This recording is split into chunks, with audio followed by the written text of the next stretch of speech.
Out of My Mind by Sharon M. Draper. Chapter 12. By the end of October, the inclusion program has expanded.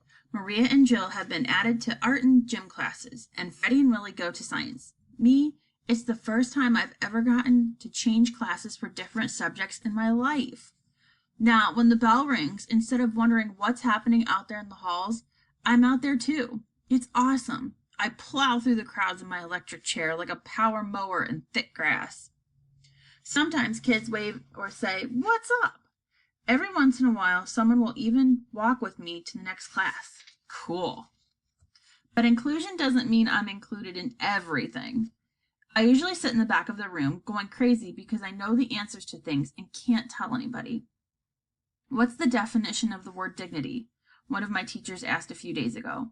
Of course I knew, so I raised my hand, but the teacher didn't notice the small movement I'm able to make. And even if she were to call on me, then what? I can't very well yell out the answers. It's very frustrating. During parent conferences earlier this month, my parents came in to meet Mrs. Shannon and the other teachers. Instead of leaving me on my own in a corner somewhere, Mrs. Shannon pulled me into the circle of teachers who are involved in the inclusion program. She is so great. She patted the arm of my chair and smiled. "This child's got some serious smarts. She's going to be in our star program. She's going to be the star in our program." I did my usual screeching and kicking. I think I would have kissed her if I could, but that would have been pretty sloppy, I guess. "Well, it's about time someone recognizes what we've always known," my dad told Mrs. Shannon. "We really appreciate the opportunity to let her show what she can do." Mom was especially pleased to find out I'd been assigned a mobility assistant, an aide of my own. "Finally," Mom said, relief in her voice. "We've been asking for this for years. Budget bustin' paperwork, a system that runs on grits instead of good sense." "I'm sorry," Mrs. Shannon replied, shaking her head. "I'm trying to get all the students in H5 the services they need, but I smacked an aide for Melody way up on the top of my list. So we'll see how it goes. I'm expecting a wonderful school year." "So cool." I tapped on my board. "An aide. Wow, this person's job would be to take me to classes, sit with me, and help me participate. I wondered what she'd look like, or maybe I'd get a guy. Would he be young and cute, or old and grumpy?" The very next day, my new aide was at school before I was, chatting with Mrs. Shannon in room H5 as we kids were wheeled in. She came right over to me, took my hand. "Hi, Melody. I'm glad to meet you. My name is Catherine. I go to the university, and I'm going to be your deals and wheels every day." She talked to me like I was just like any other student, not a kid in a wheelchair. I tried not to kick, but it was hard to hold in my excitement. "Cute t-shirt," she said as she checked out Tweety Bird on the front of the new lavender top Mom had bought for me. I pointed to thanks on my board. "What's your favorite color?" she asked then. I pointed to purple, but then quickly slid my thumb over to green. I grinned at her. "You're quick, Melody. I can see we both like weird colors. We're going to get along just fine." Catherine was dressed in purple tennis shoes, green tights, a purple suede shirt, and the ugliest green sweater I've ever seen. I've wanted to tease her about her outfit, but I didn't want her to think I was mean. After all, I just met her. I searched all over my board for a way to jokingly make fun of her clothes, but I couldn't think of a way to do it, so I gave up. It is so hard to say stuff. So now it's Catherine who helps me at lunch so I don't make a mess, and Catherine who reads off of the answers I point to on my board. She's added some more words and phrases to it, and she helped Mrs. Shannon order the books I need to read. She even makes sure the headphones don't fall off of my ears. A regular 5th grade language arts teacher, Miss Gordon, is not much older than Catherine. She almost explodes with energy and makes books seem like live-action plays. She jumps on the table. Sometimes she sings. She lets the class act out parts of stories, and sometimes she even turns books into games. "Vocabulary bingo," Miss Gordon announced one morning. "Donuts to the winning team." As they played, my classmates broke their necks to get the right definition, screamed out answers, and groaned when they messed up. In just half an hour, every student in the room knew all 20 vocabulary words. Miss Gordon gave donuts to the losing team, too, but the winners got the ones with the chocolate sprinkles. I knew all of the definitions, but the other kids moved way too fast for me.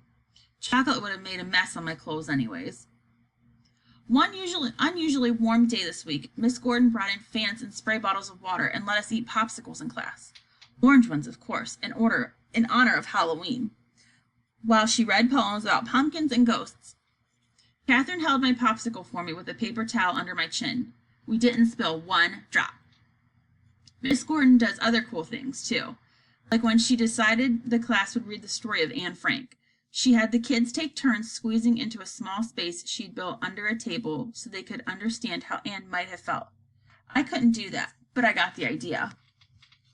And she assigned other great books this semester. I'm listening to Shiloh by Phyllis Reynolds Naylor and The Giver by Lois Lowry. And there's one called Tuck Everlasting. The kid never gets to grow up. Staying a child forever is not as cool as folks may think. Because of Mrs. V, I could actually read the books.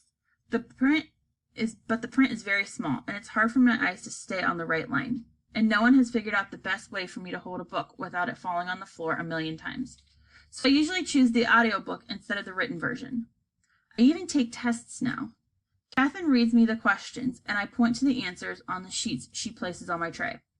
I pass every single test, and she doesn't help me one single bit. I would probably get 100% on each one, but some of the questions require long answers I just can't explain with the words on my board. One time in spelling, Miss Gordon read the words aloud, and I pointed to the letters on my board. Catherine wrote down what I pointed to so I could follow along with the test. Claire and Molly, who are always watching me, it feels like, began to complain. "It's not fair," Claire cried, waving her hand to get Miss Gordon's attention. "Catherine cheats for her," Molly added. What is with those two? It's like they're jealous of me or something, and that's just plain crazy. At the same time, I realized that they actually thought I had it easier. That sure was a first. Last Monday morning, Miss Gordon told the class, "As some of you may know, I do this every year. Our long-range 5th grade project this year is our biography unit. We will read the biographies of famous people, do a report on a famous person of your choosing, and each of you will also write your own autobiography." "Well, it's got to be short. What can you do in 11 years?" Connor the big kid shouted. Everyone laughed. "In your case, Connor," Mrs. Gordon replied, "I'm sure you'll think of way too much." "Can I do my report on the guy who invented hamburgers?" Connor asked to more laughter. "I doubt if we know who made the first burger, but you can do your report on the person who founded McDonald's. He got rich off of hamburgers and fries." "Awesome. My kind of dude," Connor said. Rose raised her hand. "I love the fact that she's in all of my inclusion classes." "Miss Gordon, what does all of this do?" Rose is the type of student who takes all of the notes in her bright red spiral planner and never misses a homework assignment. "Relax, Rose. We've got until the end of May, and I'll walk you through each segment, one step at a time. Tomorrow, we'll talk about how to write your memories." Rose seemed satisfied, but I noticed she scribbled almost a whole page in her notebook. I'd give anything to do that. But working on stuff the teachers in regular classes assign is just plain awesome. History class is even better than language arts class, even though the teacher, a man named Mr. Dimming, has none of Miss Gordon's spark. Balding and pudgy, he's been teaching at the school for over 20 years, and the kids say he's never been absent, not even once. Clearly, he loves what he does. His car is always in the parking lot when our bus rolls in, and always there when we leave for the day. He dresses like a TV preacher, and 3-piece suits and vests most days. I've never seen him without a crisp white shirt and colorful tie. I wonder if his wife picks them out. Some of them are really sharp. Mr. D loves history. He can quote facts and dates and wars and generals like somebody on a game show. I bet he could win Jeopardy. The other students don't seem to like Mr. Dimming much. They call him Dimwit Dimming behind his back. I think it's sort of mean because Mr. D is really smart enough to run the quiz team. When Mr. Dimming got to American presidents in class, I rocked. He gave the students a list of presidents and all their vice presidents and told us there would be a test in a week. Catherine read me the names several times. I've never even heard of some of these men, she admitted to me as we went over the list for the first time. Hannibal Hamlin was Abraham Lincoln's first vice president. Who knew? I memorized them all. When Mr. Dimon gave the test, all I had to do was point to the right answers. He checked to make sure that Catherine wasn't helping me. I even finished before some of the others. While Mr. D was returning test papers, he gave the class a few minutes of free time to sharpen pencils, or stretch, or talk. I was surprised to see Rose walking towards my desk. "How'd you do on the test Monday?" she asked. I only got a 75. She looked disappointed. I'd gotten an 85, but I was so excited that she'd come over to me that I got all mixed up.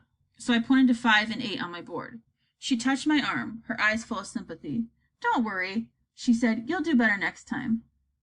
She did this right in front of Molly and Claire and the rest of the class. There was no way I was going to tell her what I really got on the test.